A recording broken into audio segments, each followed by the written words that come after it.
So hello dear students, welcome to this session of ICT Virtual Classroom। ICT Virtual Classroom के इस session में आप सभी का एक बार फिर से स्वागत है। मेरा नाम है Rajesh Tamola, teacher science ICT Virtual Classroom Dehradun से। एंड इस सेशन में हम लोग बात करने वाले हैं क्लास 10th के साइंस सब्जेक्ट के बारे में, कक्षा 10 विषय विज्ञान के बारे में। सो आई होप आप सबके सब फिट फाइन हेल्दी होंगे, बिल्कुल रेडी होंगे क्लास के लिए। तो अपनी सीट्स ले लीजिए प्रॉपरली और बैठ जाइए प्रॉपर मैनर में अपनी क्लास को स्टार्ट करने के लिए। जो बच्चे बैठ चुके हैं अपने कॉपी पेन निकाल लें और अब जो है क्लास को हम स्टार्ट कर रहे हैं, तो ध्यान अपना सिर्फ सामने स्क्रीन पर रखें, ठीक है। और आज की क्लास में हम लोग ऐसे ही किसी इंपॉर्टेंट डिस्कशन को करेंगे। हम प्रीवियस क्लासेस से जितने भी बातें यहाँ पर करते हैं बच्चों, आपको एक बात बता देता हूँ, ये आपके बोर्ड एग्जाम में अक्सर पूछे जाने वाले प्रश्न होते हैं, ठीक है। और बच्चे इसमें क्या क्या गलती करते हैं, आप लोग इसमें क्या क्या गलती करते हैं, वो भी बात मैं आपको बताता हूं। तो आपको आज की क्लास में कुछ नई चीजें सीखनी है, उनको नोट डाउन करना है, घर से उनको याद करके भी लाना है। डिसिप्लिन में आप लोग रहेंगे क्लास में, ठीक है। थ्रू आउट द क्लास आपको देखा जाता है, मॉनिटरिंग आपकी की जाती है। तो कोई भी ऐसा काम ना करें जिससे कि क्लास में डिसिप्लिन खराब हो और समय बर्बाद हो हमारा, ठीक है बच्चों। तो चलिए आज की क्लास को करते हैं स्टार्ट और चलते हैं स्मार्ट बोर्ड की स्क्रीन पर। तो हमने ये डिस्कस किया था कि लास्ट क्लास में किस प्रकार से कांच के प्रिज्म द्वारा श्वेत प्रकाश का विक्षेपण यानी डिस्पर्जन होता है। डिस्पर्जन क्या प्रक्रिया है, ठीक है। उसमें हमने स्पेक्ट्रम देखा था, स्पेक्ट्रम किसे कहते हैं, ठीक। और हमने ये देखा था कि ये घटना जो है, तो स्पेक्ट्रम हमने पढ़ा था।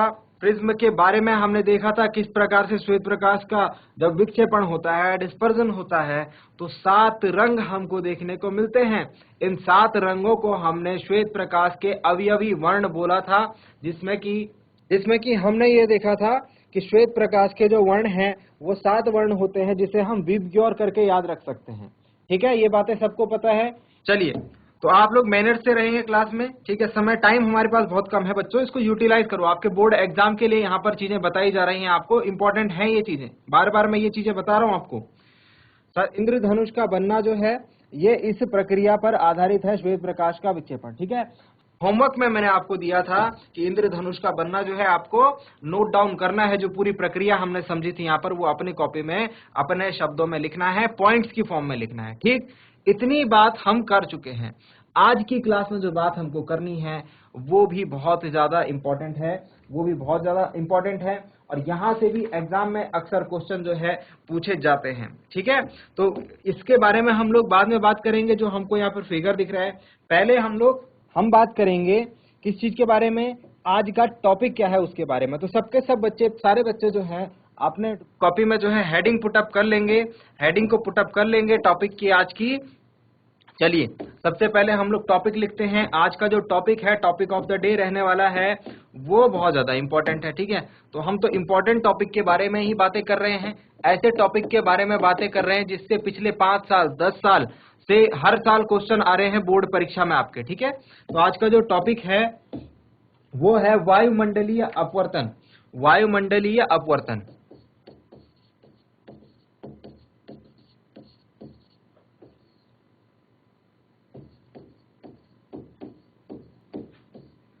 एटमॉस्फेरिक रिफ्रैक्शन, ठीक है। हेडिंग पुटअप कर लेंगे सभी। वायुमंडल से आप सभी बच्चे जानते होंगे, वायुमंडल हम सभी जानते हैं, हमारे आसपास जो वायु है उसका जो घेरा है, इसे हम वायुमंडल कहते हैं। हमारे आसपास चारों तरफ क्या है भाई, वायु है ना। हमारे आसपास की जो सराउंडिंग है उसमें क्या है, वायु है ना, एयर है। अब एयर क्या है भाई, एयर को हम क्या कहते हैं, गैसों का मिश्रण। वास्तव में वायु क्या है, उसमें गैसें हैं। आप जानते हैं वायु में नाइट्रोजन गैस होती है, ऑक्सीजन होती है, कार्बन डाइऑक्साइड होती है, कार्बन मोनोऑक्साइड होती है, सल्फर के ऑक्साइड्स होते हैं, है ना, नाइट्रोजन के ऑक्साइड्स होते हैं, जल वाष्प जो होती है वो उपलब्ध होती है। यानी कि इन शॉर्ट हम बात करें तो हम ये कह सकते हैं कि जो वायु है वो काफी सारी गैसों का मिश्रण है, ठीक। अब जब ये गैसें हमारे आसपास होती हैं, तो हम क्या देखते हैं, हम ये देखते हैं कि बेसिकली जो वायु है वो क्या है, हमने बोला गैसों का मिश्रण है। तो वायु 2 प्रकार की होती है, एक होती है गर्म वायु और एक होती है ठंडी वायु। एक होती है गर्म वायु और एक होती है ठंडी वायु, यानी हॉट एयर और कोल्ड एयर, है ना। आपने ये चीज देखी होगी, आपके घर में जो रोशनदान बनाए रहते हैं, है ना, आपके घर में जो रोशनदान बनाए रहते हैं, जो वेंटिलेटर्स बनाए रहते हैं, वो क्या काम करते हैं, वो ये काम करते हैं, जैसे गर्मियों में वो क्या काम करते हैं, गर्मियों में आप उनको खुला रखते हो कि वो आपके कमरे की जो गर्म हवा है वो ऊपर उठती है और रोशनदान से बाहर निकल जाती है। इसीलिए रोशनदान को कहाँ लगाते हैं, ऊपर लगाते हैं, कमरे के सबसे ऊपर, है ना। आप भी देख लो, आपके क्लासरूम में अगर रोशनदान लगा होगा तो ये ऊपर की तरफ लगा होगा कहीं, ठीक है। क्यों, क्योंकि ऊपर की तरफ गर्म हवा उठती है और वो बाहर जाती है। देखो, ठंडी हवा जो है नीचे रहती है और गर्म हवा जो है ऊपर उठ जाती है, ठीक। तो इसी तरीके से हमारे आसपास जो वायु है ना, दो प्रकार की वायु हमको देखने को मिलती है, गर्म वायु, ठंडी वायु, ठीक है। अब जो गर्म वायु है, गर्म वायु जो है वो ठंडी वायु की तुलना में कम सघन होती है। मतलब कि हम ये बात करेंगे, गर्म वायु जो है इस कम सघन होती है और ठंडी वायु जो है ये ज्यादा सघन होती है। अभी 2 मिनट जो है बात सुनते जाएंगे, सारी चीजें समझ आते जाएंगी।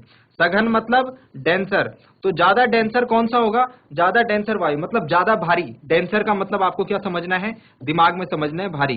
तो कौन ज्यादा भारी है भाई, ठंडी वायु ज्यादा भारी है। जो ज्यादा भारी है वो क्या आएगा, नीचे आएगा, और जो हल्का है वो ऊपर जाएगा, सीधी सी बात है। तो भाई जब गर्म वायु और ठंडी वायु रहेंगी तो नीचे कौन सी वायु बैठेगी, ठंडी वायु नीचे बैठेगी, ऊपर कौन सी वायु उठेगी, गर्म वायु उठेगी। बात समझ में आ गई। तो यहाँ हमारे वायुमंडल में वायु जो है गर्म वायु और ठंडी वायु के रूप में रहती है, क्योंकि ठंडी वायु ज्यादा सघन होती है।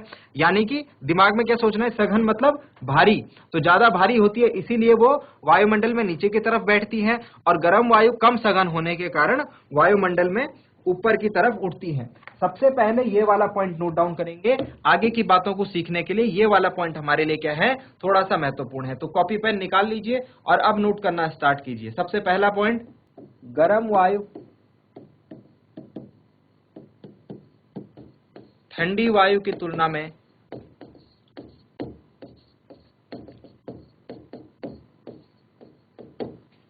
गर्म वायु ठंडी वायु की तुलना में, नोट डाउन करेंगे सभी बच्चे, इधर उधर नहीं देखेंगे। गर्म वायु ठंडी वायु की तुलना में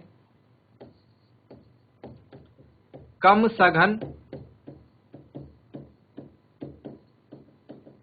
होती है, ठीक है।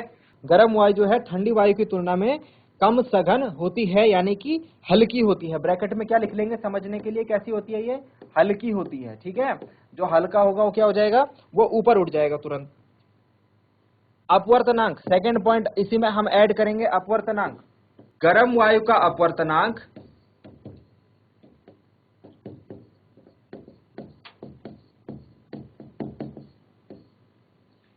ठंडी वायु की तुलना में कम होता है, और थोड़ा सा कम होता है, ज्यादा कम नहीं होता, थोड़ा कम होता है।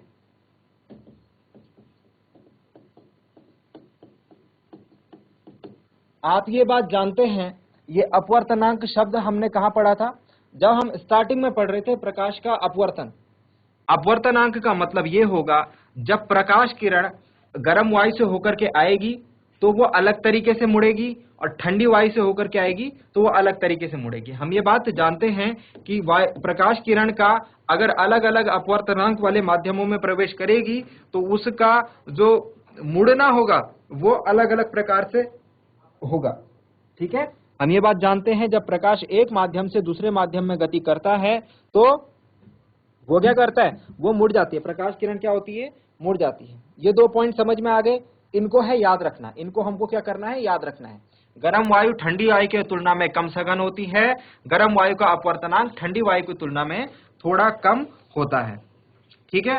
अब हमारे पास हमने इस चीज को देखा कि जैसे हमारे वायुमंडल में क्या है, अब ये गर्म और ठंडी हवा जो है, ये गर्म और ठंडी हवा जो है इनका मिश्रण है ना। हमारे वायुमंडल में गर्म हवा भी है, ठंडी हवा भी है। अब होता क्या है, हमारे वायुमंडल में ये गर्म हवा ऊपर उठती रहती है और उसकी जगह ठंडी हवा ले लेती है। इस प्रकार से काम होता है, गर्म हवा ऐसे ऊपर उठ जाती है, उसकी जगह ठंडी हवा आ जाती है, गर्म हवा ऐसे ऊपर उठ जाती है, उसकी जगह ठंडी हवा।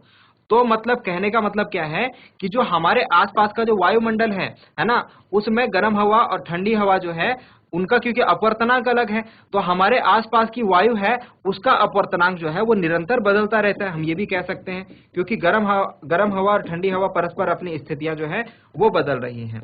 अपवर्तनांक बदलने से क्या होगा, जो प्रकाश हमारी आंखों में प्रवेश कर रहा है, जो प्रकाश हमारी आंखों में प्रवेश कर रहा है उसकी मात्रा हमको घटती बढ़ती दिख सकती है, उसकी मात्रा हमको क्या दिख सकती है, घटती और बढ़ती दिख सकती है। इसका एक जीता जागता उदाहरण है, इसका एक जीता जागता उदाहरण है हमारे पास ये वाला, जिसे हम कहते हैं तारों का टिमटिमाना। तारों का टिमटिमाना आपके एग्जाम में क्वेश्चन पूछा जाता है, तारे क्यों टिमटिमाते हैं, सिंपल से इतना सा क्वेश्चन पूछा जाता है, तारे क्यों टिमटिमाते हैं। अब तारों का टिमटिमाना जो है ये हमारे पास इस घटना पर आधारित एक प्रश्न है।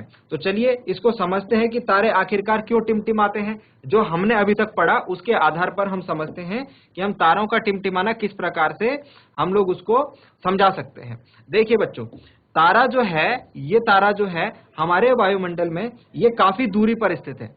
कितनी दूरी पर है, काफी दूरी पर, है ना, पृथ्वी से बहुत ज्यादा दूर होते हैं तारे। अब होता क्या है, जब इतनी दूरी से हमारे आंखों में प्रकाश आ रहा है, ये तारा यहाँ पर है, इतनी दूरी से हमारी आंखों में अगर प्रकाश आ रहा है तो क्या होता है, उसको बीच में किससे गुजरना होता है, बीच में वायुमंडल से होकर गुजरना होता है ना। बीच में पृथ्वी का कितना बड़ा वायुमंडल है। अब इस वायुमंडल में मैंने क्या बोला था, गैसें हैं, कैसी, गर्म वायु और ठंडी वायु। अब दोनों गैसें हैं, दोनों का अपवर्तनांक अलग अलग है। तो होता क्या है, जब ये प्रकाश किरण ये अलग अलग अपवर्तनांक वाली वायु से होकर हमारी आंख में प्रवेश करता है तो इसका मान घटता और बढ़ता रहता है। हमारी आंख में जो प्रवेश करने वाला जो प्रकाश है उसका मान, उसकी वैल्यू घटती और बढ़ती रहती है। तो कभी तो हमको ज्यादा प्रकाश दिखाई देता है और कभी हमको कम प्रकाश दिखाई देता है, कभी हमको ज्यादा प्रकाश दिखाई देता है, कभी हमको कम प्रकाश दिखाई देता है। इस कारण ही हमको जो तारा जो है वो टिमटिमाता हुआ प्रतीत होता है। इस कारण क्या होता है, तारा हमको टिमटिमाता हुआ प्रतीत होता रहता है। पहला कारण तो ये है, पहला कारण समझ गए, वायुमंडल का जो अपवर्तनांक है उसमें परिवर्तन के कारण। अभी लिखवा रहा हूं इसको, टेंशन नहीं लेंगे, पहले समझेंगे। लिखवा में सारी चीजें दूंगा, आप समझने पर अपना फोकस कीजिए, एक एक चीज मैं आपको नोट डाउन करवा दूंगा। तो पहला चीज हमने क्या बोला कि वायुमंडल अपवर्तनांक के कारण जो हमारे आंख में प्रवेश करने वाला प्रकाश है उसकी मात्रा भी घटते और बढ़ते रहती है। दूसरी चीज, एक इसमें लॉजिक लगाएंगे, एक इसमें छोटा सा लॉजिक लगाएंगे कि ये तारा क्या है, बहुत दूर है, ये तारा क्या है, बहुत दूर है, हजारों किलोमीटर की दूरी पर है। अब जब तक इसका प्रकाश जो है हमारी आंखों में आएगा, जब तक इसका प्रकाश जो है हमारी आंखों में आएगा, क्या ये तारा यहीं पर खड़ा रहेगा, नहीं, ये तारा तो घूम रहा है ना, ये पृथ्वी के सापेक्ष तो घूम रहा है ना, पृथ्वी के सापेक्ष ये घूम रहा है। तो जब तक इसका प्रकाश हमारी आंखों में आएगा तब तक तारा जो है अपनी स्थिति भी चेंज कर लेगा। ये भी बात समझ में आ गई। मतलब कि दो कारण हमारे पास होंगे कि तारा जो है, एक तो वायुमंडलीय अपवर्तनांक के कारण उसकी प्रकाश जो हमारी आंखों में प्रवेश कर रहा है उसकी मात्रा में कभी कमी और कभी वृद्धि हो सकती है। दूसरी चीज ये हो सकती है कि तारा जो है हम अपनी पोजीशन लगातार चेंज कर रहा है। इन दोनों घटनाओं के कारण हमको तारे की जो स्थिति है वो इस प्रकार से टिमटिमाती हुई दिखती है। कैसी दिखती है, टिमटिमाती हुई दिखती है। समझ में आ गया। चलिए इसको जरा जल्दी से लिख लेते हैं, फटाफट से नोट डाउन कर लेते हैं। तारे का टिमटिमाना,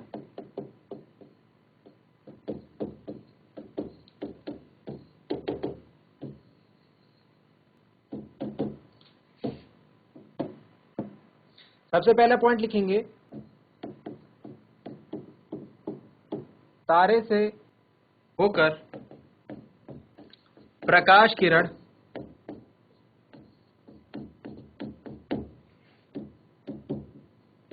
वायुमंडल से गुजरने के पश्चात हमारी आंखों में प्रवेश करती है।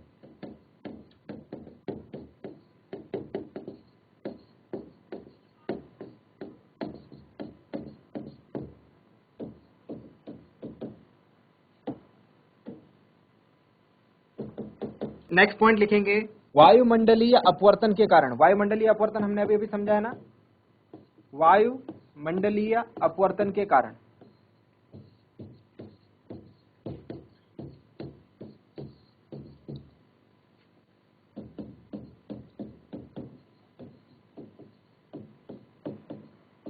प्रकाश किरण मुड़ जाती है और हमें तारे की आभासी स्थिति दिखाई देती है। आभासी मतलब एक्चुअल में तारा वहां पर है नहीं, एक्चुअल में तारा वहां पर है नहीं। अपवर्तनांक में हमने क्या चीज पढ़ी थी, अपवर्तनांक में क्या होता है, देखो बच्चों, जैसे अगर कोई माध्यम हमारा वायु, जैसे ये तारा ना आपके सामने, ये आप खड़े हो यहां पर और ये तारा है यहां पर, ठीक है, इस चीज को समझो। अगर यहां से आपसे बहुत कम दूरी पर है, मतलब वायु है, इसके आसपास क्या है, सिर्फ वायु है, ठीक है, नजदीक है आपके ये तारा, ये तारे से आपकी आंखों में प्रवेश करने वाला प्रकाश सीधे प्रवेश करेगा, तो ये आपको तारा स्थिर दिखाई देगा। कैसे दिखाई देगा, स्थिर दिखाई देगा, टिमटिमाटा नहीं दिखाई देगा। लेकिन ये तारे का जो प्रकाश है ये बच्चों बहुत दूर से आ रहा है। अब इसके बीच में अनेक माध्यम है, मैंने बताया ना, गर्म वायु है, ठंडी वायु है। अब हमने क्या पढ़ा है प्रकाश का अपवर्तन में, कि जब प्रकाश विभिन्न माध्यमों से होकर आएगा तो ऐसे सीधा नहीं आएगा, वो आएगा रास्ता टेढ़ा करके अपना। तो देख रहे हो आप यहां पर, आप ऊपर देख रहे हो कि ये प्रकाश किरण जो है, मैं एक बार आपको दिखा देता हूं, ये प्रकाश किरण को आना तो ऐसे चाहिए, ऐसे सीधा आना चाहिए ना, इस व्यक्ति की आंखों में इस प्रकार से सीधा आना चाहिए। लेकिन हो क्या रहा है, वायुमंडलीय अपवर्तन के कारण ये अपना रास्ता ऐसे ऐसे बदल दे रहा है। क्यों, ये मुड़ जा रहा है। और मुड़ने का गुण क्यों होता है भाई, प्रकाश क्यों मुड़ता है, हमने बोला है प्रकाश का अपवर्तन, क्योंकि माध्यम अगर बदलेंगे तो प्रकाश अपना रास्ता जो है मोड़ लेगा, ठीक है। तो वायुमंडलीय अपवर्तन के कारण ये प्रकाश मुड़ रहा है। अब हमारी आंखें क्या करती है ना, हमारी आंखें जो प्रतिबिंब बनाती हैं वो ये नहीं देखती कि हमको जो वस्तु है वो कहां पर है। हमारी आंखें जो है ना, हमारा दिमाग जो है हमारी आंखों को प्रतिबिंब दिखाता है। और हमारा दिमाग कैसे दिखाता है, जहां से लाइट आ रही है वहां पर वस्तु है, जहां से लाइट आ रही है वहां पर वस्तु है। तो इसको, इसकी आंखों में लाइट तो ऐसे तिरछे प्रवेश कर रही, लेकिन ये इसको ऐसा लगता है लाइट जो है सीधे यहां से आ रही है। कैसे आ रही है, देखो सीधा रास्ता दिखाता हूं। अगर हमारी आंखों को क्या चाहिए होता है, सीधा रास्ता चाहिए होता है, तो देखो सीधा रास्ता ये बन रहा है, जबकि एक्चुअल में लाइट रेज यहां से आ रही है मुड़ते हुए। तो हमारी आंखों को लगता है कि तारा जो है यहां पर है, बट एक्चुअल में तारे की जो पोजीशन होती है वो कुछ और होती है। बात समझ में आ गई। तो वायुमंडलीय अपवर्तन के कारण हमको जो है तारे की जो स्थिति दिखाई देती है वो आभासी स्थिति होती है, मतलब एक्चुअल में तारा वहां पर है नहीं, वो वायुमंडलीय अपवर्तन के कारण उसकी स्थिति बदल चुकी है। ये बात समझ में आ गई, ठीक है। एक और पॉइंट इसमें नोट डाउन करेंगे, फिर इसको हम लोग एंड करेंगे। जिस किसी का जो भी क्वेश्चन होगा अपना क्वेश्चन तैयार रखें, इसके बाद आपसे डिस्कशन हम लोग करेंगे, जो भी आपके डाउट होंगे वो हम लोग क्लियर करेंगे, ठीक है। तारों की प्रेक्षक से, प्रेक्षक कौन है भाई, जो ये तारे को देख रहा है, जिसको ये तारा टिमटिमाता हुआ प्रतीत हो रहा है, से अधिक दूरी होने के कारण, अधिक दूरी पर होने के कारण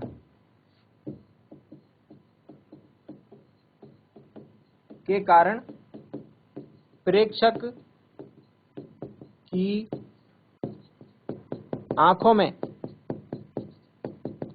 प्रवेश करने वाले प्रकाश की मात्रा घटती बढ़ती रहती है, घटती बढ़ती रहती है।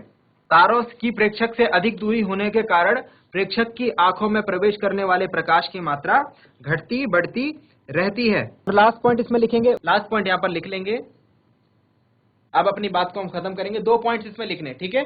एक तो वायुमंडलीय अपवर्तन इसमें जरूर लिखना है, ठीक है, और दूसरा ये लिखना है कि तारे जो हैं वो बहुत अधिक दूरी पर हैं, और ये आभासी स्थिति भी आपको इसमें डिनोट कर देनी है।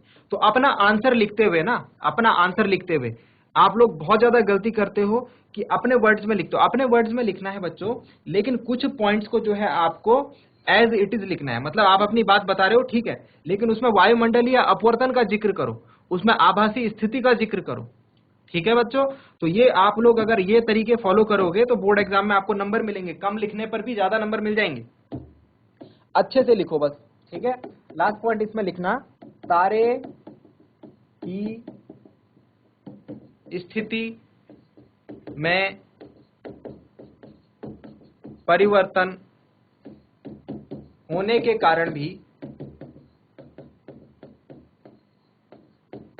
प्रकाश की मात्रा विचलित होते रहती है, जिस कारण तारा झिलमिलाता हुआ प्रतीत होता है। इसे हम तारे का टिमटिमाना कहते हैं। इस घटना को तारे का टिमटिमाना कहते हैं। सभी ने लिख दिया? क्या सभी बच्चों ने ये नोट डाउन कर लिया है? एक बार हाथ खड़ा करेंगे, जिस जिस बच्चे ने लिख लिया जरा हाथ खड़ा करें। वेरी गुड, वेरी गुड, ठीक है, हाथ नीचे। किसी भी बच्चे का कोई क्वेश्चन है तो हाथ खड़ा करके जल्दी से पूछ ले। चलिए, अगर नहीं है तो मैं एक और बात इसमें बताता हूं, एक क्वेश्चन कभी और पूछ लिया जाता है इन शॉर्ट। चलिए, हमसे एक क्वेश्चन ये पूछा जाता है कि ग्रह क्यों नहीं टिमटिमाते। चलिए क्वेश्चन आपसे पूछता हूं, ग्रह क्यों नहीं टिमटिमाते? जीआईसी बरकोट। तो जो बच्चा क्वेश्चन पूछना चाह रहे हैं, बच्चे माइक लीजिए, हाथ में आपका माइक ऑन हो गया है, पूछ सकते हैं आप क्वेश्चन, खड़े होकर अपना नाम बताएं, पूछ सकते हैं आप। विक्षेपण सर, विक्षेपण समझा ओके दो। ओके ओके ओके, जो कल की क्लास में बताया गया था, ठीक है, बैठ जाइए। क्या नाम है आपका, नाम बताइए। मानसी सर। मानसी, आज आप फर्स्ट टाइम क्लास ले रहे हो? आपका स्कूल आज फर्स्ट टाइम देख रहा है साइंस की क्लास को क्या लाइव? नो सर, पहले भी आए थे सर, पर कल सर समझा नहीं सर। मानसी बैठ जाइए। तो कोई बात नहीं, आपको विक्षेपण समझा दिया जाएगा। आज का टॉपिक तो समझ में आ गया ना? आज का टॉपिक कितने बच्चों को समझ में आया, जरा हाथ खड़े करो। आज की बात कितने बच्चों को समझ में आ गई? ठीक है, ठीक है, हाथ नीचे करो। अब जाते जाते एक छोटा सा क्वेश्चन ये है, इसका आंसर भी हम लिखते जाते हैं। कई बार जो है ये क्वेश्चन हमसे पूछ लिया जाता है, तो जाते जाते इसको भी हम सॉल्व करके जाते हैं। कोई बच्चा बताएगा इसका आंसर? कोई इंटरेस्टेड है इसका आंसर खुद से बताने में? किसी भी बच्चे को अगर थोड़ा बहुत आइडिया भी है तो बता सकते हैं, वहां से हम बात को शुरू कर लेंगे। चलो ठीक है, जीजीआईसी बरकोट से बताइए। सर, क्योंकि उनके पास कोई प्रकाश नहीं होता। ओके ठीक है, बैठ जाइए। नाम बताइए अपना, नाम भी जरूर बताना है अपना जब आप खड़े होते हैं तो। मिलन सर। मिलन, बैठ जाइए। मिलन, मिलन और मानसी, दो सर। बच्चों ने हमसे जीजीआईसी बरकोट से बात करी है। और वेरी गुड। मानसी का जो कंसर्न था वो ये था कि विक्षेपण समझाया जाए। बच्चे, आपको ये क्लासेस जो है दोबारा रिवाइज जरूर करवाई जाएंगी, ठीक है? तो दोबारा हम लोग जब पढ़ेंगे तो वहां पर विक्षेपण को समझेंगे। टेंशन नहीं लेनी है, जो छूट गया उसकी टेंशन नहीं लेनी है। बाकी ये चीजें जो है यूट्यूब पर भी आपको मिल जाएंगी, अगर आपके पास समय रहता है तो वहां से भी आप देख सकते हैं। क्लास में मैं रिवाइज इनको करवाऊंगा, आप बिल्कुल भी टेंशन मत लीजिए। आपकी बोर्ड परीक्षा की तैयारी जो है पूरी करवाई जाएगी यहाँ से, ठीक है? मिलन ने बोला कि प्रकाश जो है ग्रहों के पास अपना नहीं होता, ये दूसरी बात है, लेकिन हमें बात करनी है ग्रह टिमटिमाते क्यों नहीं है। इसके पीछे जो एक कारण है बच्चों, वो ये है, मैंने आपको तारों के बारे में बताया था कि तारे जो हैं वो पृथ्वी से बहुत अधिक दूर हैं। पृथ्वी से क्या है, बहुत अधिक दूरी पर हैं। इस कारण जो है उनसे आने वाला प्रकाश जो है विभिन्न माध्यमों से होकर गुजरता है और उसके साथ बहुत सारी घटनाएं होती है। लेकिन ग्रह जो हैं ये पृथ्वी से ज्यादा दूर नहीं है, ये पृथ्वी के निकट है। तो ग्रह जो है, पहली बात तो ये पृथ्वी के निकट है, पृथ्वी के नजदीक है, ठीक है? दूसरी बात ये है कि इससे आने वाला जो प्रकाश है, इसके आने वाला जो हमारे आंखों में प्रकाश है, जैसे सपोज ये एक ग्रह है, वही वाला चित्र बनाते हैं, ये एक ग्रह है, ठीक है? अब इससे आने वाला जो हमारी आंखों में प्रकाश है, तो वो डायरेक्टली एंटर कर जाता है। वो क्या कर जाता है, डायरेक्टली एंटर कर जाता है। लेकिन तारे की स्थिति में क्या हो रहा था, वो ऐसे मुड़ के एंटर कर रहा था, तो हमारी आंखों को लग रहा था तारा यहाँ पर है ना? बट इसमें ऐसा नहीं होता। तो जो तारे में जो काम हो रहा है वो ग्रहों के साथ नहीं हो रहा है, इसीलिए ग्रह हमको टिमटिमाते हुए नहीं दिखते हैं। इन शॉर्ट आप इस बात को लिख सकते हैं। तो एक दो पॉइंट मैं इसमें लिख ले रहा हूं, आप लोग नोट डाउन कर लीजिए। तो कई बार ये क्वेश्चन भी पूछ लिया जाता है, तो इस क्वेश्चन का आंसर भी आप लोग कर सकते हैं। पहला पॉइंट क्या लिखेंगे, ग्रह जो है तारों की अपेक्षा पृथ्वी के अधिक निकट है। ग्रह जो है वो तारों की अपेक्षा पृथ्वी के अधिक निकट है, यानी कि नियरेस्ट डिस्टेंस पे कौन होता है, ग्रह। इसके अलावा ग्रहों से होकर हमारे नेत्रों में प्रवेश करने वाले प्रकाश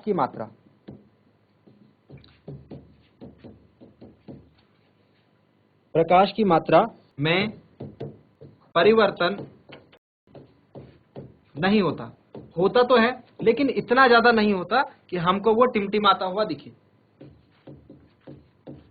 2 पॉइंट्स लिखेंगे। पहला आप ये लिखेंगे कि ग्रह जो है तारों की अपेक्षा पृथ्वी के अधिक निकट हैं, ठीक है। दूसरा, ग्रहों से होकर आने वाला हमारे नेत्रों में जो प्रवेश करने वाला प्रकाश है उसकी मात्रा में हमको कोई औसत परिवर्तन नहीं देखने को मिलता, यानी कोई एवरेज चेंज हमको देखने को नहीं मिलता। इन शॉर्ट हम ये कह सकते हैं कि हमको ये नहीं दिखता कि ग्रहों से होकर जो हमारे नेत्रों में प्रवेश करने वाला प्रकाश है उसकी मात्रा में हमको कोई परिवर्तन होता हुआ नहीं दिखता, इसीलिए हमें वो स्थिर दिखाई देते हैं, या फिर हम ये भी कह सकते हैं कि हमें वो नहीं टिमटिमाते हुए दिखते हैं। चलिए, तो कितने बच्चों ने नोट डाउन कर लिया? हाथ खड़े करेंगे एक बार। कितने बच्चों ने नोट डाउन कर लिया है? Very good. कितने बच्चों की समझ में आया है? एक बार वो हाथ खड़ा करेंगे। ठीक है, गुड। कितने बच्चे कल फिर से क्लास में आएंगे ये भी बताएं। ओके, ठीक है, तो सभी हाथ नीचे कर ले। आज के लिए जो आपका होमवर्क रहेगा वो ये रहेगा कि जो क्वेश्चन हमने पढ़े हैं उनको आपको याद करके आना है, ठीक है। तो रिवाइज जरूर कीजिए, जो बातें यहाँ पर बताई जाती है उनको एक बार घर जाके रिवाइज कीजिए। मैं आपको हर डेली जो क्वेश्चंस करवा रहा हूँ, अगर आपके पास बोर्ड परीक्षा के प्रश्न पत्र हैं तो आप जाकर के एक बार चेक कर सकते हैं कि वो क्वेश्चन वहां पर आया है या नहीं आया है, ठीक है।